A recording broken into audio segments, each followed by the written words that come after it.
ফিরাদ কি করবেন? ফিরাদ এখন তো কোনো প্ল্যাটফর্মে যাবেন বলে তো এখনো আমরা দেখতে পাচ্ছি না। খান খান ঠিক না, অন্য প্ল্যাটফর্ম খোঁজার চেষ্টা করছেন ওনারা। অ্যাকচুয়ালি এটা হচ্ছে পিঠ বাঁচানোর জন্য। এই পলিটিক্স আমিও পছন্দ করি না, যে হঠাৎ করে রাতারাতি ভেঙে একটা অন্য জায়গায় চলে আসবো, ওরা সব খারাপ হয়ে গেলেন। এতদিন তো ওনাদের সঙ্গেই থেকেই তো টিকিট আদায় করেছেন, এখন বলছেন কথা বলার কোনো সুযোগ নেই, তাহলে কথা না বলে টিকিটটা পেলেন কোত্থেকে? এইসব ফালতু। এনারা পিঠ পিঠ বাঁচানোর চেষ্টা করছেন। আসলে যেহেতু এখন মানুষ রাস্তায় বের হলেই চোর চোর বলছেন, তারপরে ডিম থেরাপি হচ্ছে, জাস্ট একটা আলাদা প্ল্যাটফর্ম তৈরি করে শাসকের মনটা পাওয়ার চেষ্টা হচ্ছে। এর বাইরে কিছু না, কিন্তু এইভাবে টিকে থাকা যাবে না। আমি অনেক আগেই বলে দিয়েছিলাম তৃণমূল কংগ্রেস দলটা থাকবে না, কারণ দলটা কেন থাকবে? দল তো আর দল করার লোক ছিলেন না, সব ওই লুটপাট করার লোক ছিলেন। তো লুটপাট কখন হয়? যখন ক্ষমতা থাকে। তো ক্ষমতাচ্যুত হয়ে গেলে তারা লুটপাট কি করে করবেন? তো ক্ষমতাচ্যুত হয়ে গেছেন, এখন ওনারা যেটুকু লুটপাট করেছেন একটু সেগুলোকে রক্ষা করে কি করে বাঁচা যায় সেই চেষ্টা করছেন।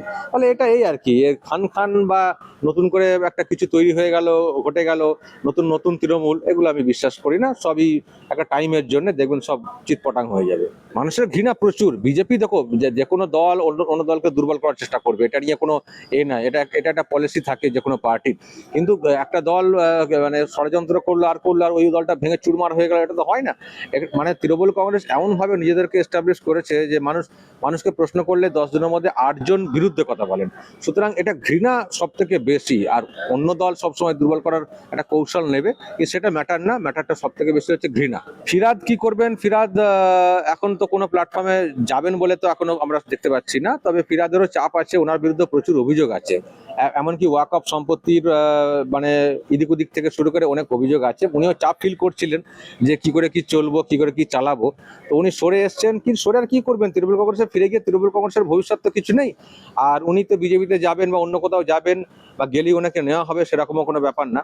ফলে আমার মনে হয় ফিরহাদ হাকিম খানিকটা সময় নেবেন। অন্যরা যেমন একটা ব্লক তৈরি করছেন, সেখানে গিয়ে চিৎকার করছেন, নিজেদেরকে দেখানোর চেষ্টা করছেন আমরা নতুন একটা কিছু করেছি, কিন্তু আমার ধারণা ফিরহাদ হাকিম খানিকটা সময় কিনবেন, পরিস্থিতি দেখবেন। উনিও কিন্তু খুব বিচক্ষণ পলিটিশিয়ান, সুতরাং উনি এত দ্রুত কোনো সিদ্ধান্তে আসবেন বলে আমার মনে হচ্ছে না। পুরসভাদের থেকে খুব একটা লাভ হচ্ছিল না, ভাবছিলেন যে আরো অনেক সমস্যা আছে, অনেক জটিলতা তৈরি হতে পারে, তাই একটু রাস্তা খুঁজলেন এখান থেকে যদি খানিকটা মুক্তি পাওয়া যায়। আপনারা দেখছেন এই বেলা বাংলা, শিরোনামে সবার আগে।